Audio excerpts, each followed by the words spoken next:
بسم اللہ الرحمن الرحیم۔ سمر کورس ایپیسوڈ 1، پہلا ویڈیو، نماز سے متعلق مسائل۔ اذان اور اقامت۔ مقیم ہونے کی صورت میں مردوں پر اذان و اقامت فرض کفایہ ہے۔ مقیم یعنی ہم سفر پر جاتے ہیں تو مسافر کہتے ہیں، تو اپوزٹ مسافر ہے یہ۔ مقیم یعنی جو ہم گھر کے پاس رہتے ہیں اپنے اور ہم مسافر نہیں ہیں، اسے مقیم کہتے ہیں۔ تو ایسی صورت میں آدمیوں پر، مردوں پر یعنی آدمیوں پر، میلز لوگوں پر اذان و اقامت، یہ دونوں چیزیں، اذان بھی دینا اور اقامت بھی فرض کفایہ ہے۔ فرض کفایہ یعنی اس محلے میں، اس بستی کی مسجد میں اگر ایک آدمی بھی اذان اور اقامت کہہ دے مسجد میں، تو اس بستی کے، اس مسجد کے سب لوگوں پر سے، سب آدمیوں پر سے وہ ادا ہو جاتا ہے، فرض کفایہ۔ یعنی یہ اقامت اور اذان دینے کا جو عمل ہے، جو کام ہے، وہ ادا ہو جاتا۔ فرض کفایہ یعنی اگر کوئی ایک بھی کر لے تو ادا ہو جاتا، فرض کفایہ اسے کہتے ہیں۔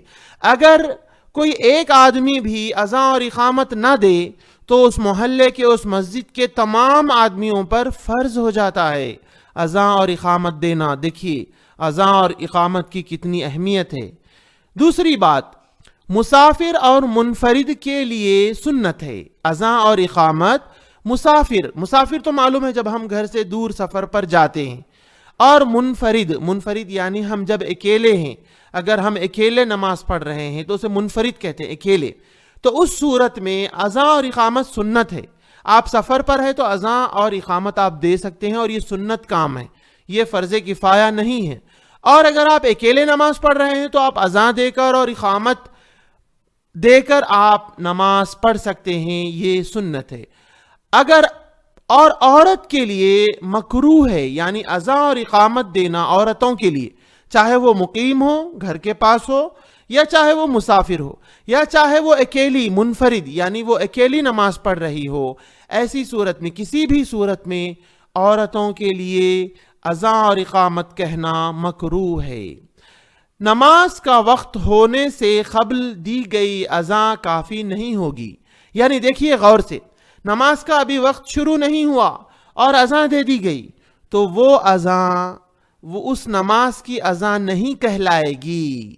اگر کبھی مؤذن صاحب اذان پہلے دے دیے اور کوئی غور نہیں کرے، اور اس کے بعد پھر نماز کا وقت شروع ہونے کے بعد اذان نہیں دیے کوئی بھی، تو ایسی صورت میں گویا وہ اذان فرض ہے، سب کے لیے تھی اور کسی نے بھی اس کو ادا نہیں کیا۔ اسی لیے تاکید کرنا چاہیے مؤذن کے لیے کہ وہ ٹائم پر ہونے کے بعد اذان دے، وہی اذان اس ٹائم کی اذان شمار کی جائے گی۔ ہاں، فجر کی پہلی اذان، فجر کی اصل میں دو اذانیں ہوتی ہیں۔ ایک یہ جس میں سحری سمجھو کہ کرنے کا ٹائم شروع ہوتا ہے، وہ اذان آدھی رات کے بعد جائز ہے۔ فجر کی دو اذانیں ہوتی ہیں اصل میں، جو مکے مدینے میں ہوتی ہے، تو اس میں جو پہلی اذان ہوتی ہے وہ آدھی رات کے بعد جو ہے دینا جائز ہے۔ لیکن فجر کی جو دوسری اذان ہوتی ہے وہ سمجھیے کہ ہمارا سحری کا وقت ختم ہونے کے بعد اور فجر کی نماز کا وقت شروع ہونے کے بعد اس وقت دی جاتی ہے، وہ اذان مراد ہوگی۔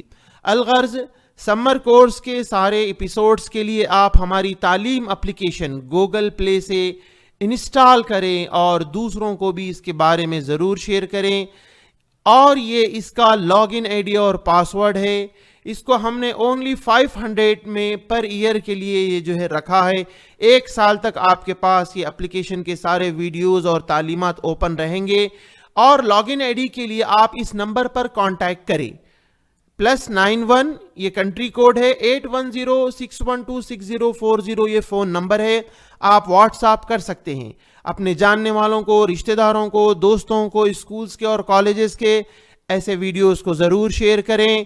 جزاکم اللہ خیرا۔ السلام علیکم ورحمۃ اللہ وبرکاتہ۔